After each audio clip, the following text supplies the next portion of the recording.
embark on year 3 with DC United? Well, I think I'm really starting to break into the first team. I think last year Loudon was a really good opportunity for me to get games and get more minutes against men, and I think that prepared me a lot for this year, and I'm getting the opportunities. So.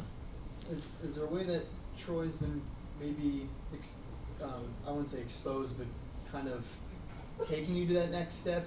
What about his system has really kind of opened you up to, maybe some different possibilities or different positions as you try to, kind of get better in your career? Yeah, I think. Well, I've played this style before when I was in the Red Bull Academy, so I was used to that. And then they do a really good job of making everything clear, everyone's job really clear, and so it makes everything I do on the field a lot easier with how they plan the games out and training. So. You guys got 2 matches in 4 days. Coach said that you guys kind of like that. Why is that? Well, the best part of the game is playing in games. Everyone likes to train, but you train just so you can play games. So, we have an opportunity to put 6 points up and move up the table, so that excites everyone. So. Coach mentioned just not being able to finish games out, coming out with ties or coming out with losses, specifically the Inter-Miami match, giving up a goal late. You guys still in a playoff spot, though. I know we're not even halfway through it yet or not, but just how do you guys feel right now as you're coming off 2 losses and a tie as you try to get back into the win column on Wednesday? I think disappointed, but also pretty confident where we are because we're so close to turning all those into 3 points instead of 0 and 1 point. So, we're like an individual mistake away from being 4th or 5th in the Eastern Conference. So we're confident going into the next few games. What about Montreal poses a threat? And do you guys look at where teams are at on the table right now during the season, or do you just kind of go in and focus on what they're doing, X's and O's wise? I mean, we look a little bit, but we focus on ourselves because we're the only ones that can move ourselves up and down on the table. So we're focusing on what we got to do in every game. Thanks, Jake. Matt, you want to take some from Zoom now? Yeah, we'll start off with Bruce Murray. Hey, Jackson, how are you? Good. How are you? Great, thanks for asking. You talk about being so close, but what has to happen to get over the hump? Obviously you're so close, as you said. I mean, the results bear it out. How do we make those 1-pointers, 3-pointers? How does that work?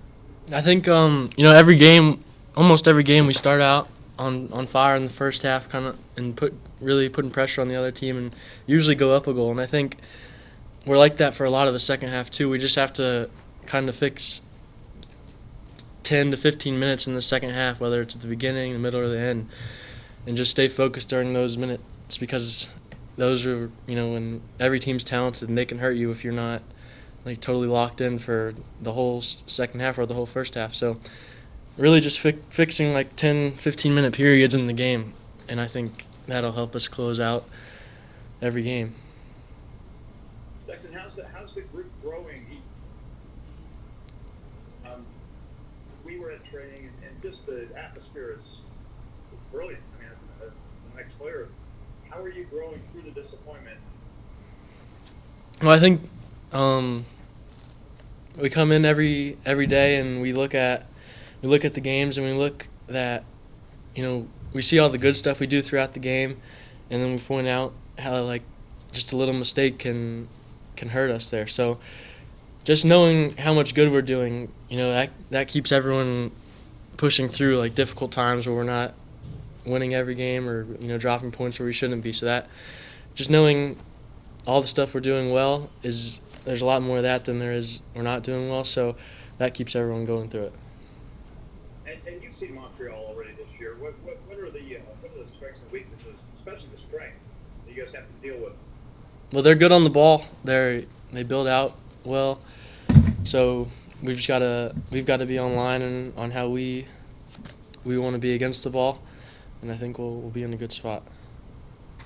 Great, thank you, Jackson. Good luck. Thank you. We'll go to Byron Kerr next. Hey, Jackson, great to talk to you. Thank you for your time. And how important have your teammates around you, maybe Mateusz, Click, or Ted, or Jared? How are those guys helped you in your second season?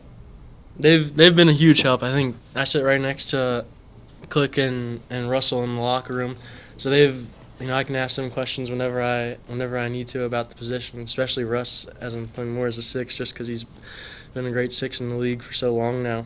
So they've all been a huge help, but not only them and Lucas, Steve, McVeigh, they've all helped me on and off the field. So. And what's been the biggest difference for you in 14 matches this year is the fact that you're getting consistent playing time, getting used to the physical nature of the MLS.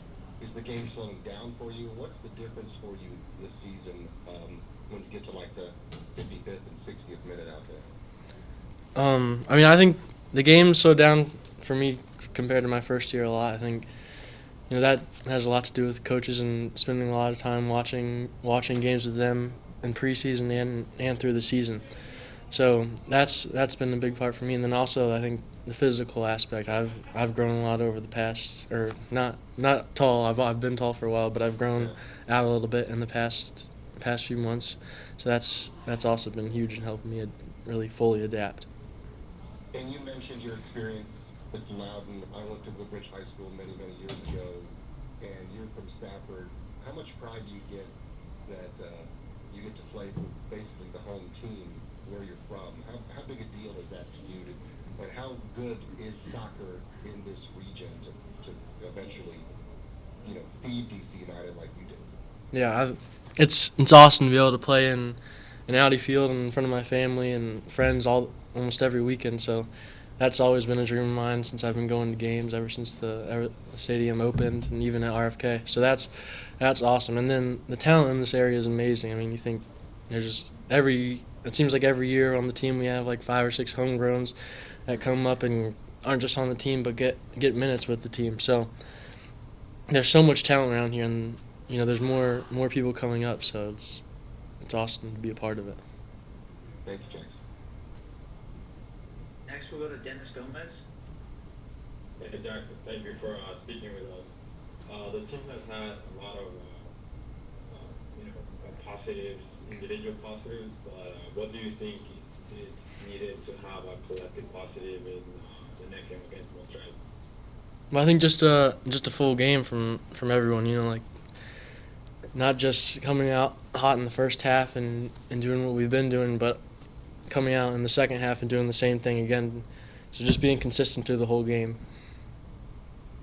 Awesome, thank you. And then another question is, this is more a personal question for you. Who do you see look up to in the soccer world and that wants you to be better every day? Like any player? Yes. I like Valverde on Real Madrid a lot. I've always been a fan of him. And then Harry Kane is someone I look up to a lot. Thank you. And Jackson, we have one last one submitted via Zoom. Jackson, you've really solidified your role in the midfield this season. What are your thoughts on playing a more expanded role with the team this year than last season? It's obviously it's fun to be on the field. Everyone works to be on the field and not just kind of on the bench in the stadium. I mean that was cool for me in my first year and a half, kind of just in taking in the atmosphere and everything. But you always want to be the guy on the field and helping the team win and helping make an impact. So it's awesome for me to be able to do that at my home team here. That's all. Thank you, Jackson. Thank you.